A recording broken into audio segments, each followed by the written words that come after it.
Hello students, BA first year, विषय समाजशास्त्र। आज मैं इस विषय के अंतर्गत फर्स्ट पेपर का पहला टॉपिक ले रही हूँ, जिसमें मैंने इससे पहले एक वीडियो बनाया है जिसमें मैंने समाजशास्त्र का अर्थ और उसकी परिभाषा के विषय में आपको समझाया था। अब मैं इसका नेक्स्ट पार्ट ले रही हूँ, समाजशास्त्र का विषय क्षेत्र। विषय क्षेत्र के बारे में अगर हम कहें तो इसके दो मत हैं, विद्वानों के दो मत हैं। नंबर एक, स्वरूपात्मक या विशिष्टात्मक संप्रदाय, और दूसरा है समन्वयात्मक संप्रदाय।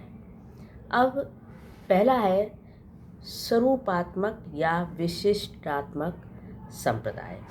इसमें क्या कहना है? इस संप्रदाय के जो प्रवर्तक हैं वो जर्मन के समाजशास्त्री जॉर्ज सिमेल हैं। इस संप्रदाय के और भी समर्थक हैं, जैसे वीरकांत, वॉन बिज, मैक्स वेबर, टॉनीज आदि। इसमें इस विचारधारा से संबंधित जो समाजशास्त्री हैं उनकी मान्यता है कि अन्य विज्ञानों जैसे राजनीतिक शास्त्र, भूगोल, इतिहास, अर्थशास्त्र, रसायन शास्त्र, भौतिक शास्त्र, जितने भी शास्त्र हैं उन सब के समान समाजशास्त्र भी एक स्वतंत्र और विशेष विज्ञान है।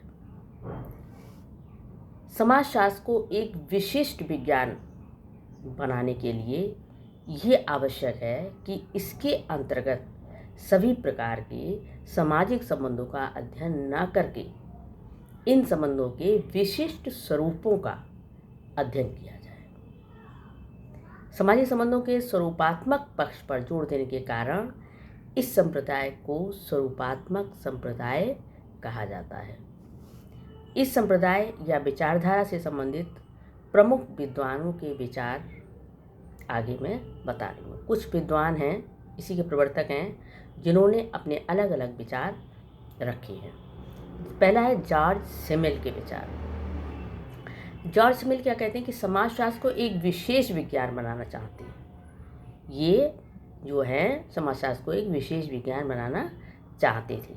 समाजशास्त्र को सामाजिक संबंधों के स्वरूपों का अध्ययन करना चाहिए, ये कहते हैं। इनके अनुसार सभी भौतिक एवं अभौतिक संबंधों वस्तुओं का अपना एक स्वरूप और एक अंतर्वस्तु होती है जो एक दूसरे से भिन्न होती हैं। स्वरूप और अंतर्वस्तु का एक दूसरे पर कोई भी प्रभाव नहीं पड़ता है, ये ऐसा कहते हैं। जैसे अगर उदाहरण लें तो 3 एक से स्वरूप वाली बोतलों में, एक में शराब, एक में पानी और एक में दूध भर दिया जाए, तो जो दूध और शराब पानी है इनका प्रभाव बोतलों के स्वरूप पर नहीं पड़ेगा, और बोतलों के स्वरूप का प्रभाव जो है वो अंतर्वस्तु यानी कि पानी, दूध और शराब पर नहीं पड़ेगा। ये ऐसा मानते हैं। बोतल की विशिष्ट आकृति और जो बनावट है वो उसका स्वरूप है, और उसमें भरा हुआ जो मटेरियल है वो उसकी अंतर्वस्तु है।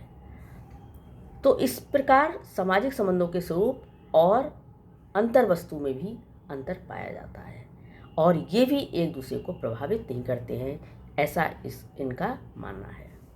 अब जैसे कि अनुकरण, सहयोग, अधीनता, श्रम विभाजन, ये जो चीज़ें हैं सामाजिक संबंधों के ये प्रमुख स्वरूप है।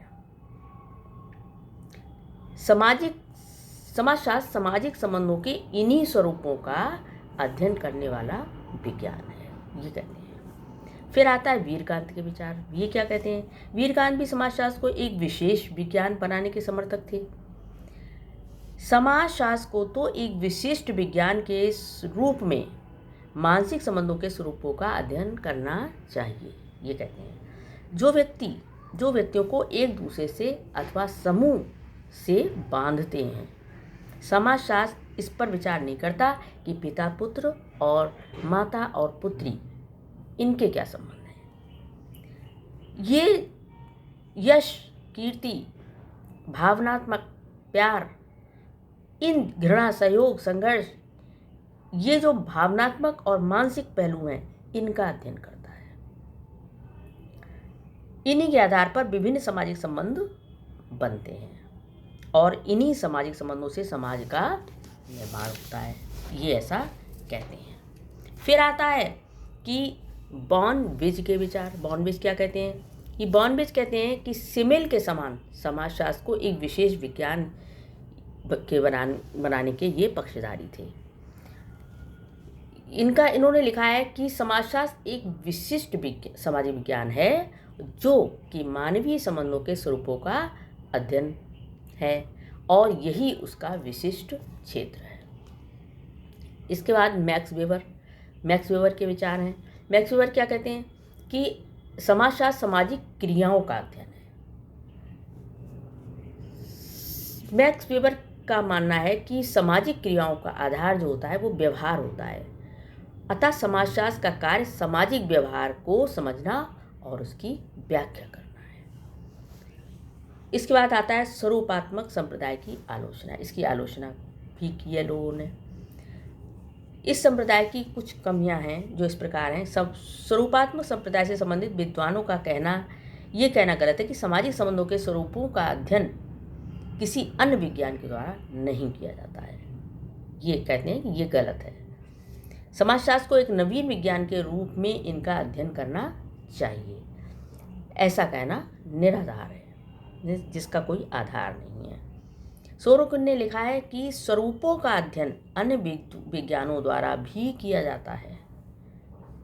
मतलब जो कहा गया है जो कि नहीं किया जाता अध्ययन, वो ये कह रहे हैं, उसकी काट कर रहे हैं। अतः समाजशास्त्र के लिए मानवीय संबंधों के स्वरूपों के विज्ञान के रूप में कोई स्थान नहीं है। फिर दूसरा है कि इस संप्रदाय के समर्थकों ने स्वरूप तथा अंतर्वस्तु में भेद किया है और इन्हें एक दूसरे से अलग माना है, लेकिन सामाजिक संबंधों के स्वरूप तथा अंतर्वस्तु को एक दूसरे से पृथक करना संभव नहीं है, ऐसा कहते हैं लोग।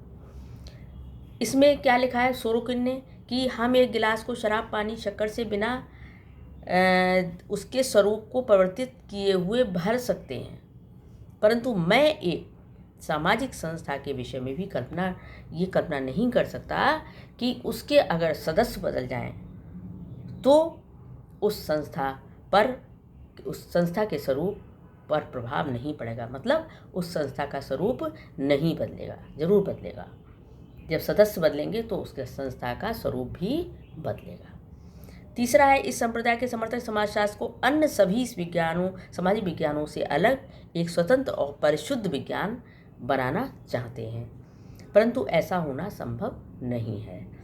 इसका क्या कारण है? इसका कारण है कि विभिन्न सामाजिक विज्ञानों में पारस्परिक निर्भरता पाई जाती है। जितने भी सामाजिक विज्ञान हैं वो एक दूसरे से जुड़े हुए हैं, एक दूसरे पर निर्भर कर हैं।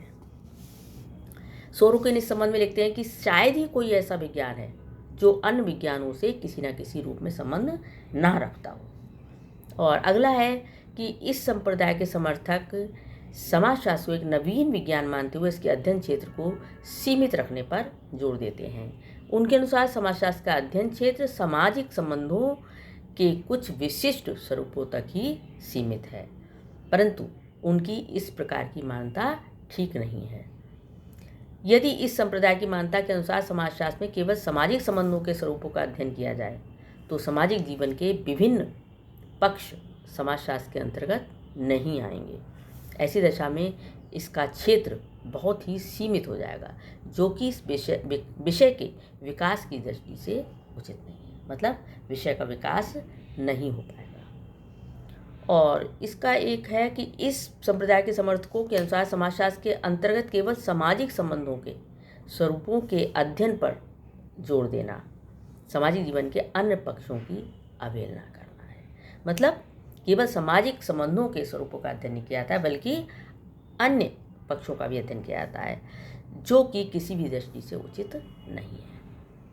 इस तरीके से स्पष्ट होता है कि इस संप्रदाय की मान्यताएं सही नहीं है। और अब इसके बाद में समन्वयात्मक संप्रदाय जो दूसरा है उसके बारे में नेक्स्ट वीडियो समझाऊंगी। Thank you.